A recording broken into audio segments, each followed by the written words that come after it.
What if a large asteroid was headed to Earth? There have been many movies and stories about the end of the world, and while some of these stories about how the Earth will meet some apocalyptic fate are pure fantasy, nothing can be more real or terrifying as the threat of a killer asteroid, one that is big enough and moving fast enough that its impact on the Earth would be the end of everything as we know it. Everyone has heard about the asteroid that wiped out the dinosaurs 65 million years ago. Imagine sunrise on the last day of the Mesozoic era, 66 million years ago. Shafts of sunlight rake through the swamps and forests along the coast of what is now Mexico's Yucatan Peninsula. As the dinosaurs and other living creatures squawk, buzz, and stir to life, an asteroid the size of a mountain is hurtling toward Earth at about 40,000 miles or 64,000 kilometers an hour. For a few fleeting moments, a fireball appears streaking through the sky. It is far bigger and brighter than the sun. An instant later, the asteroid slams into Earth with an explosive yield of over 100 trillion tons of trinitrotoluene. Upon crashing into the planet, the impact penetrates Earth's crust to a depth of several miles and gouging a crater more than 115 miles or 185 kilometers across, while vaporizing thousands of cubic miles of rock. It creates a huge dust plume that completely covers the globe, blocking out all sunlight. Temperatures in the vicinity are so high that it literally cooks anything living alive within seconds. The event then sets off a chain of global catastrophes. Is it possible this could happen again? And what could we do to stop an asteroid that would threaten most, if not all, life? We're not talking about a small meteor, but a very large asteroid about 6 miles wide. The difference between an asteroid and a meteor is that an asteroid is a much bigger rock than a meteor, but not as big as a planet or a moon. But a rock traveling towards the Earth at 30,000 kilometers an hour, it doesn't have to be big to create major damage. Consider for a moment the Chelyabinsk meteor. The explosion of the meteor, which occurred above the city of Chelyabinsk, helped bring the asteroid threat into a new realm of reality. The Chelyabinsk meteor caused damage to over 7,200 buildings and injured around 1,500 people, and it was only 20 meters or 65 feet in diameter. Now just imagine for a moment an object much bigger could be 1,000,000 to 1,000,000,000,000 times more powerful, but it would need to be a much bigger rock. An asteroid is big enough that it is sometimes called a minor planet or planetoid. There are millions of asteroids orbiting the Sun, and some of these asteroids can be hundreds of kilometers wide. The asteroid Ceres, sometimes referred to as a dwarf planet, is 940 kilometers or 584 miles wide. However, scientists estimate that an asteroid would have to be just 96 kilometers or about 60 miles wide to completely eradicate all life on our planet. We have found 90% of the 1 kilometer or larger asteroids, but it is estimated that there are tens to hundreds of thousands more out there that we cannot see, many hidden by the sun. One day we might wake up to the news that a global killer asteroid is headed our way. It is not a matter of if it will happen, but only a matter of when.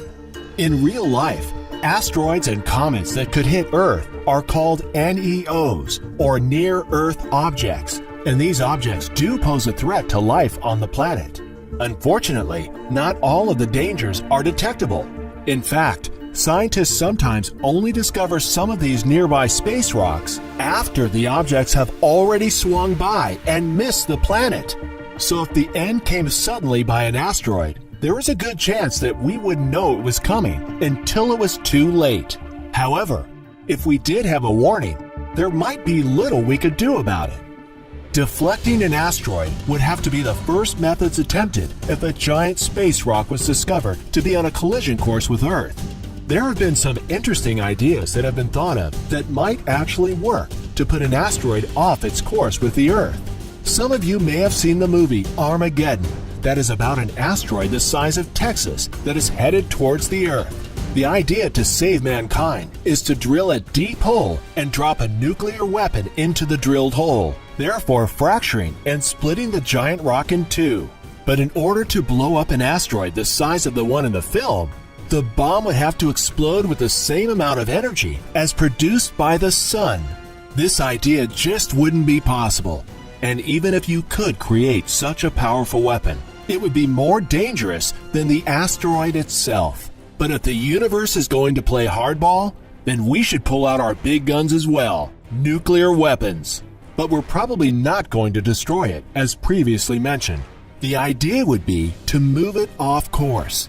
We also need to keep in mind that we are dealing with an object headed right towards us and traveling at very high speed. Hitting the asteroid with all of our nuclear weapons might only turn the giant space rock into a bunch of smaller rocks. Most of them might burn up in the atmosphere, while other would impact the planet's surface.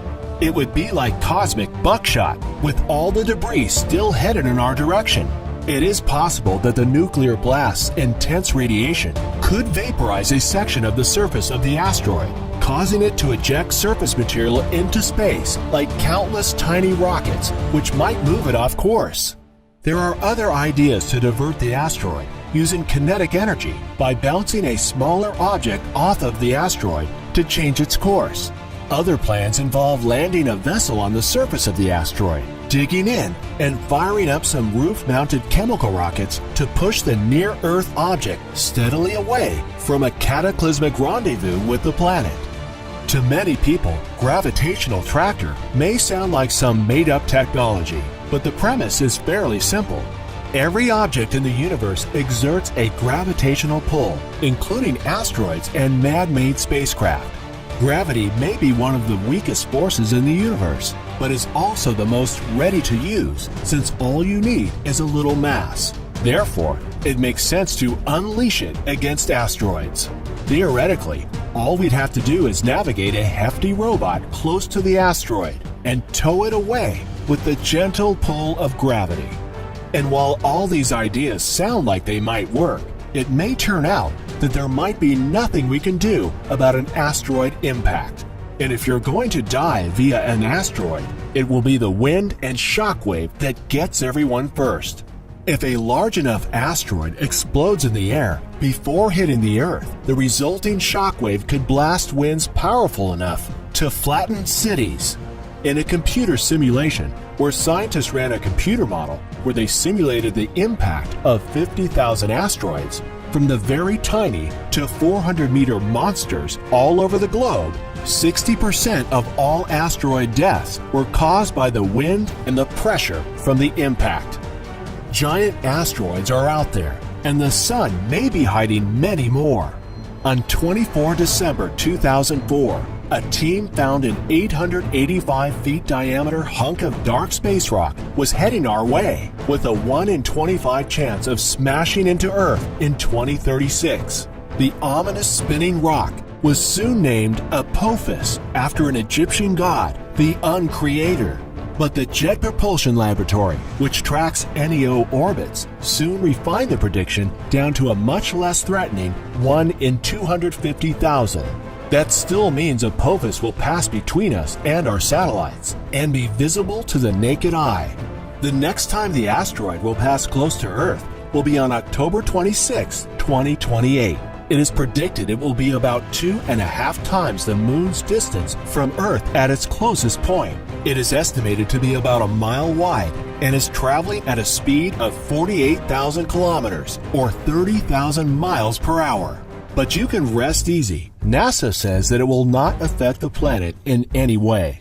Bennu is another asteroid that whizzes past Earth every few years. In fact, there is a chance, although a slim one, that the asteroid will collide with Earth in the near future, less than 200 years from now. Bennu has a shape that looks a bit like a spinning top. It is roughly 500 meters or 1,640 feet in diameter and orbits the Sun once every 1.2 years or 436.604 days. Every 6 years or so, it comes very close to Earth. Although its small size, the damage it would create if it impacted the planet would be catastrophic. And even though these things are flying around out there close to our planet, so far, we're in no grave danger. NASA estimates that it has found 90% of the kilometer-sized, dinosaur-killing asteroids in our general vicinity. The medium-sized asteroids on the order of 450 feet in diameter are harder to spot, but can still cause significant damage. The more we keep an eye on them, the more we can devise engineering solutions to push a deadly asteroid off a collision course. We hope you enjoyed this video. What would you do if you found out there was an asteroid headed to Earth? Let us know in the comments. And if you enjoyed this video, click the subscribe link to get notified of new videos. We appreciate you and want to thank you for watching. Until next time, follow your destiny.